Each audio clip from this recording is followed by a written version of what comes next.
क्या आपने कभी सोचा है क्यों रहते हैं आप परेशान? क्यों बढ़ता जा रहा है कर्ज और दुख आपकी जिंदगी में? क्यों बढ़ती जा रही है घर में कलेश और बीमारियां?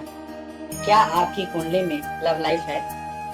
आप और आपके पार्टनर के संबंध में क्यों नहीं हो रहे सुधार? क्यों आती है विवाह में अड़चन? कैसा मिलेगा आपका लाइफ पार्टनर? क्यों नहीं मिल रही है मनचाही नौकरी? पढ़ाई में क्यों नहीं लगता बच्चों का मन? आखिर क्या है इन सब के पीछे का कारण? जानिए वास्तु शास्त्र एवं वैदिक और लाल किताब कुंडली विशेषज्ञ ज्योतिर्विद गुरुदेव आचार्य राजकुमार जी से, वो भी बिल्कुल निःशुल्क।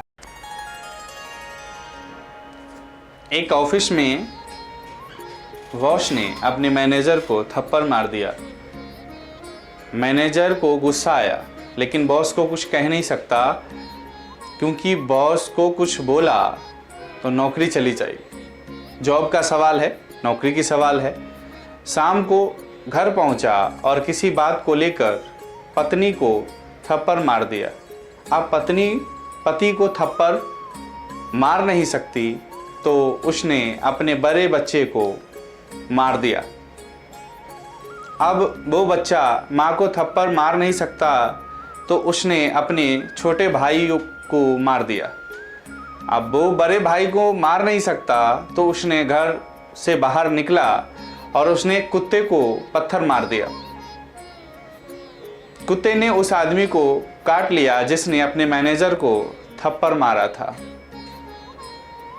इस कहानी का अर्थ ये है कि आप जो गलत करते हैं या जो भी कर्म करते हैं, अगर वो जल्दी आ गई तो शॉर्ट टर्म में खत्म हो जाती है।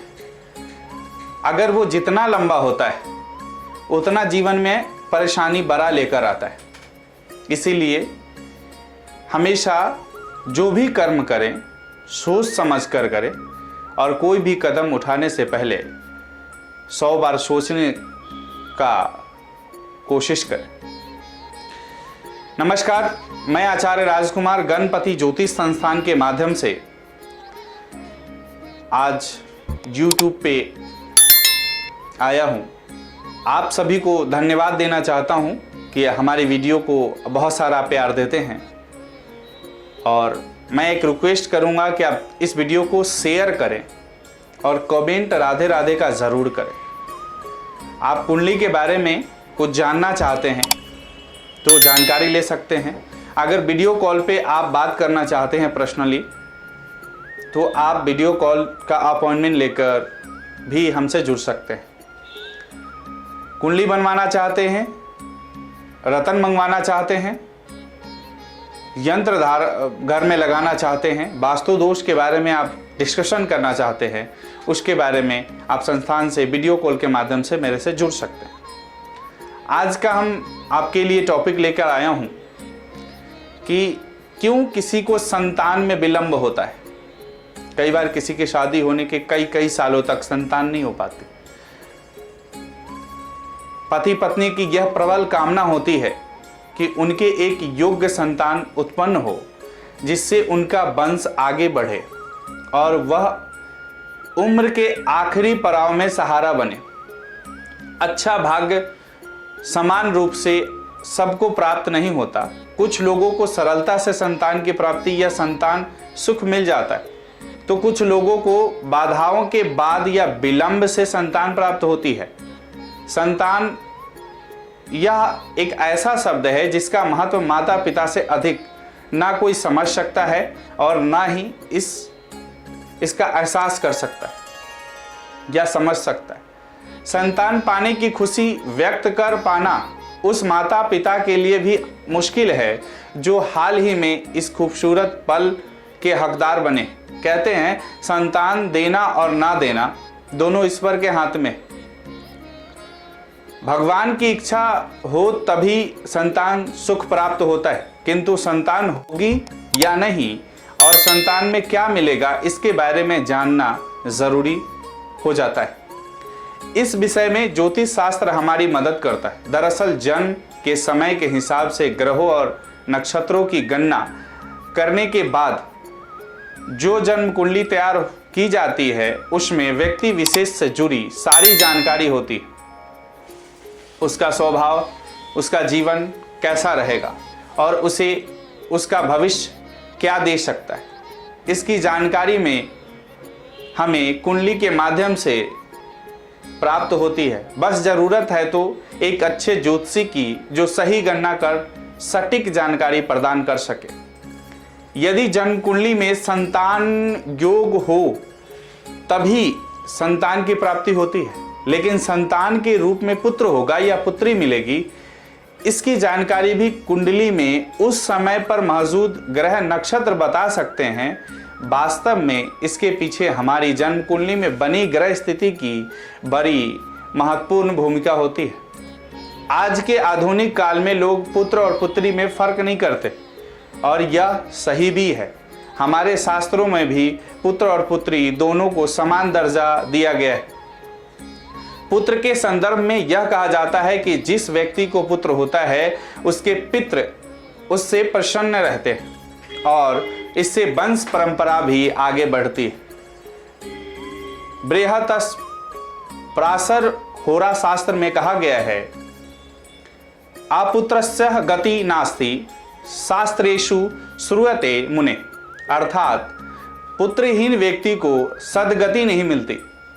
प्रत्येक व्यक्ति अपने पितृगणों को पुत्र ऋण चुकाए यह आवश्यक माना गया है। दूसरी ओर पुत्री मां लक्ष्मी का रूप मानी गई है। जिस घर में कन्या का जन्म होता है उस घर में मां लक्ष्मी का वास होता है, वहां खुशहाली सदा बनी रहती है और ऐसा घर सौभाग्य एवं धन से भरा हुआ रहता है। किंतु जिस घर में पुत्री के आने पर रोक लगा दी जाए, आने के बाद उसे अपनाया न जाए या उसका आना अच्छा न माना जाए, ऐसे घर में मां लक्ष्मी कभी वास नहीं करती। ऐसे परिवार का पतन होना निश्चित होता है। जन्म कुंडली से संतान बाधा पे विचार करते हैं, आपको बताते हैं, गणना करते हैं।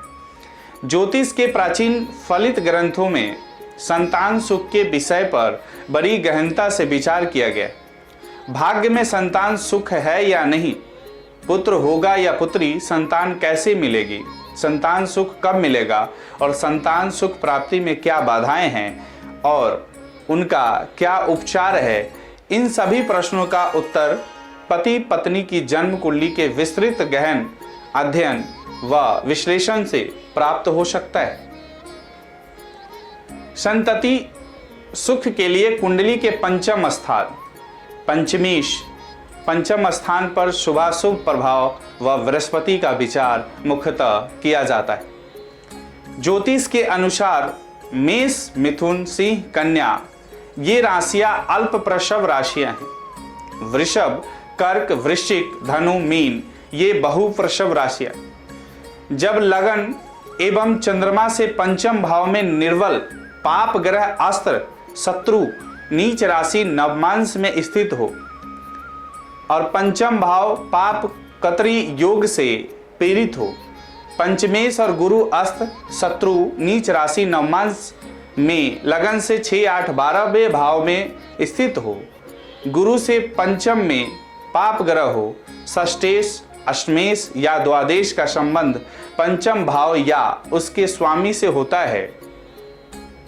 सप्तमांश लग्न का स्वामी जन्म कुंडली में 6, 8, 12वें भाव में अस्त्र शत्रु नीच राशि नवमांश में स्थित हो तो संतान प्राप्ति में बाधा होती है।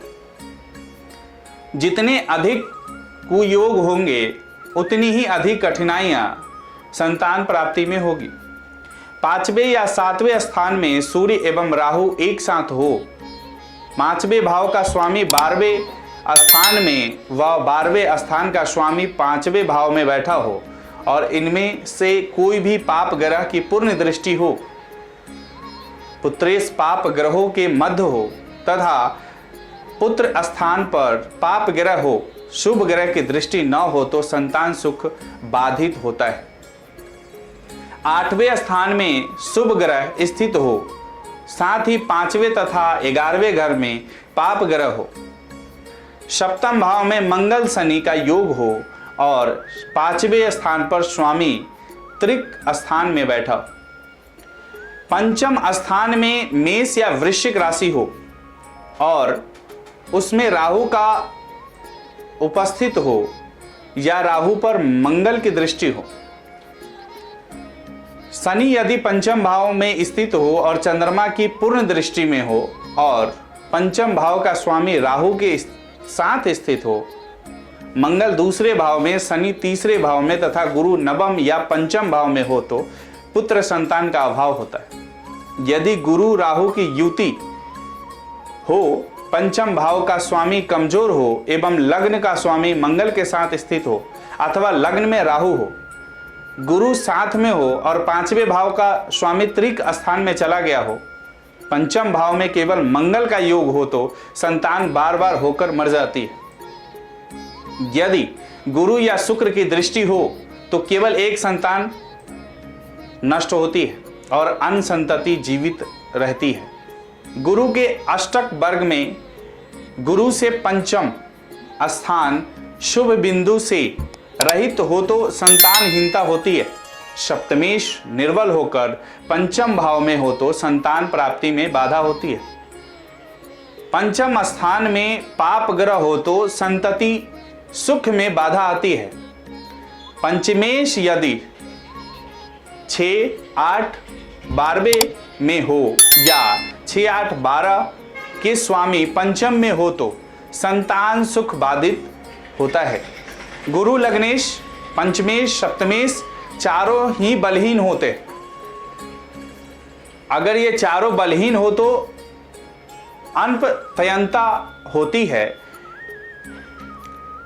पंचमेश अशुभ नक्षत्र में हो तो संतान प्राप्ति में विलंब होता है। पंचम का राहु पहली स्थान के लिए शुभ होता है। गुरु लगन व चंद्रमा से पांचवें स्थान पर पाप ग्रह हो तो अनपतयता होती है। लग्न पर पाप ग्रह हो तो संतति विलंब से होता है। स्त्री की कुंडली में लग्न पंचम, सप्तम या लाभ से शनि हो तो संतान देरी से होती है। सूर्य शनि युति संतान प्राप्ति में विलंब और संतान से मतभेद दिखाती है। पंचम स्थान पर पाप ग्रहों की दृष्टि संतान प्राप्ति में विलंब कराती है। संतान प्राप्ति के लिए उपाय क्या है? यदि पति पत्नी दोनों की कुंडलियों में पूर्ण संतानहीनता की स्थिति हो तो उन्हें संतान बाधा मुक्ति के लिए निम्न उपाय करने चाहिए। इसका परिणाम हमेशा सुखद रहा है। संतान गोपाल मंत्र के शुभ मुहूर्त में 1.25 लाख मंत्र का जाप करें।